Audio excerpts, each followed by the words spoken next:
Hi gang, how you doing? Matt here. Today we're going to talk about some physics and specifically orbital velocity. Those teams that are going to be deploying from the orbiter are going to care about this the most. If you're not deploying from the orbiter, you really don't need this for your analysis. However, it's just some good stuff to know, so you might want to watch anyway. And it's an awesome, I'm not trying to brag, but it's an awesome lecture. So anyway. Follow along on page 63 in your InSPIRESS notebook. It's this page exactly here because it's got hole punches on the side. I'm going to sort of just go through this, basically explain it to you, and then give you an example at the end. In space, whenever anything orbits around something else, they all follow the same basic principles and rules, basic physics. And that's what we're going to do today. And so when you have a large mass, and we're going to call that big M, that could be the Earth going around the sun would be big M. It could be the moon going around the Earth would be big M, or it could be a spacecraft going around Earth, or a spacecraft going around Venus. So big M is the mass of the thing that's being orbited. I'm going to draw a little box up here. That's little m, that's going to be the orbiting mass, okay? So, then it goes in a circle. We're assuming a perfect circle for all of our orbits today, even though it's not exactly accurate for space. Makes the math a little bit easier. So, we have our small mass, little m, going around our bigger mass, big M, and it creates a circle. The radius of the circle that it creates is, I'm going to call that r. That's very important. Whenever we do our calculations, we want to make sure that we use this radius, not the radius of the planet. The planet also has a radius. We're going to call that RP. And then you have an altitude above the surface of the planet, which I'll just call altitude, ALT. So R is RP plus RT. It's on the sheet. You've got that on the sheet too. So just make sure you keep that straight. Our students mess this up all the time. It's kind of funny actually. But then that'll mess up your calculations a lot if you use the wrong value for R.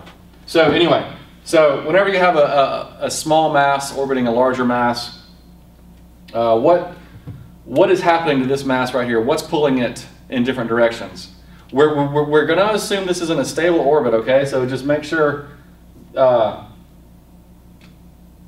Crap.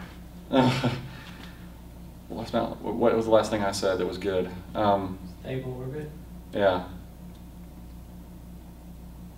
Okay.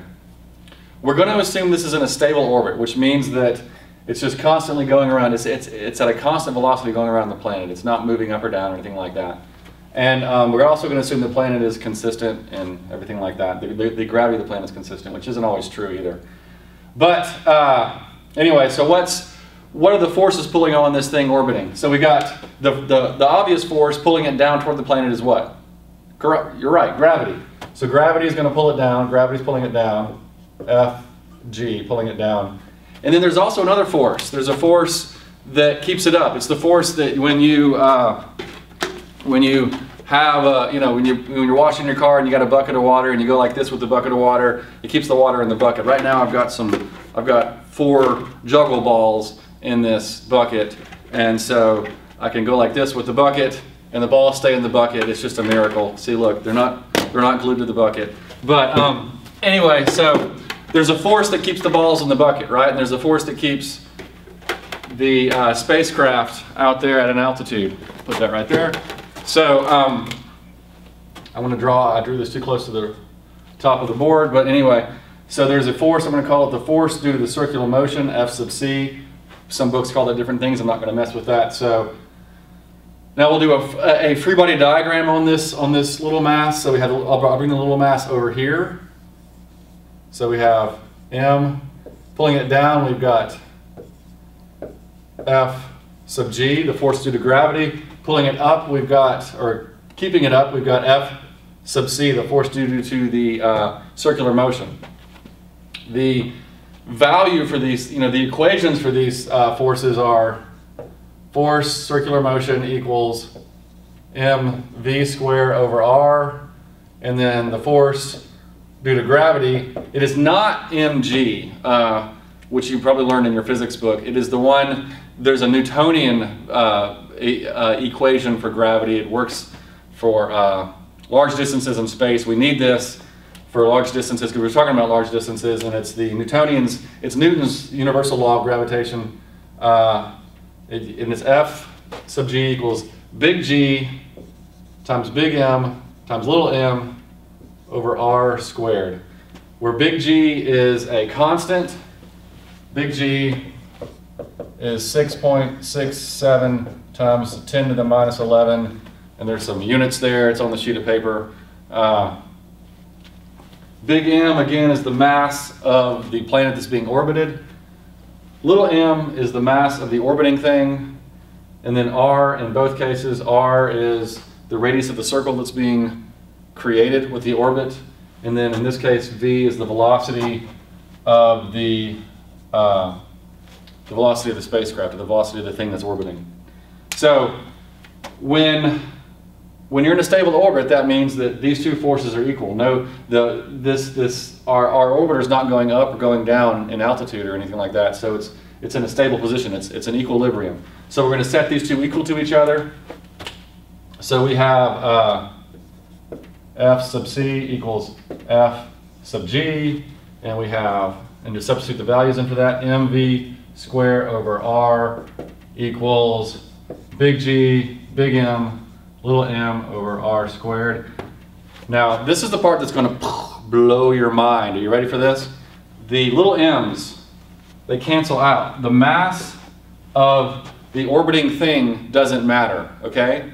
Let that sink in for a minute. The mass of the thing that is orbiting the large mass does not matter. What that means is, basically, is we can have really, really big satellites and really, really small satellites in the same orbit, in the same altitudinal, orbital shell, and they're going the same velocity in that case. The masses do not matter. So that means if they're going the same direction, they'll never collide. They'll just kind of go like this.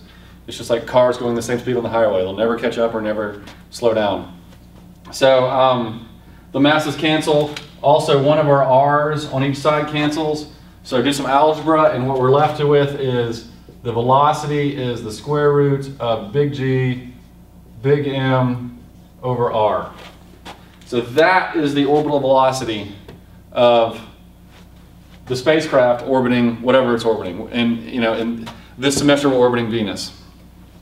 That's how you calculate the velocities. And again, big G is something you look up on Wikipedia, or it's on the sheet actually.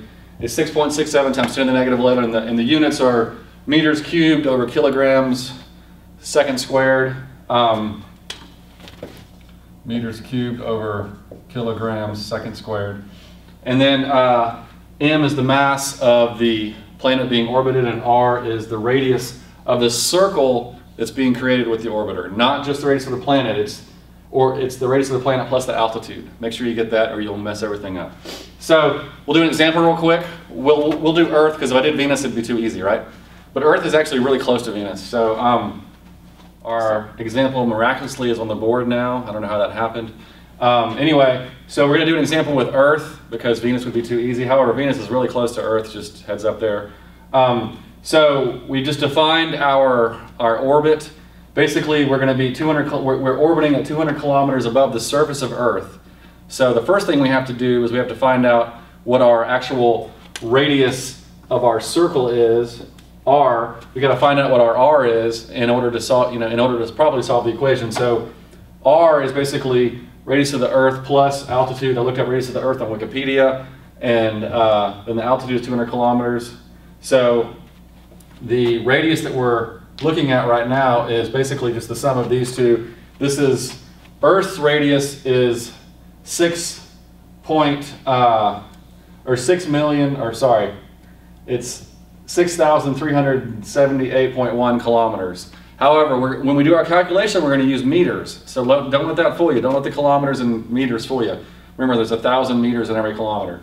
So the total radius we're going to do is 6,578,100 meters. That's our r. That is our value for r we're going to use in our equation. Again, big G is 6.67 times 10 to the minus 11. And remember that velocity is the square root of big G, big M over R. So in this case, we just plug in our big M is 5.97 times 10 to the 24 kilograms. G is in units of, what is G in units of? It's in meters cubed over kilograms, seconds squared. And so kilograms, meters, seconds, this is in meters. Make sure your units match is what I'm doing right now, okay? Because if you use kilometers and meters, it'll mess everything up. So put everything in kilograms and seconds and meters. It makes it a lot easier. So substitute in, you know, we got 6.67 times 10 to the minus 11 times mass, which is 5.97, whoops, 5.97 times 10 to the 24, really big numbers here, and divided by our radius, which is 6,578,100 meters. So our velocity ends up being 7,782 meters per second.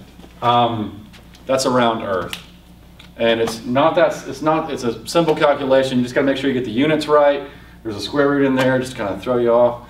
But again, this is your orbital velocity around Earth or around Venus or whatever you're doing. So, and also remember, with respect to the surface, the velocity always goes out tangentially to the circle that it's creating. So we'll talk about what that means in another lesson when you're going to fall off the orbiter, when you're going to deploy from the orbiter, what that means, that the velocity is going sideways, basically.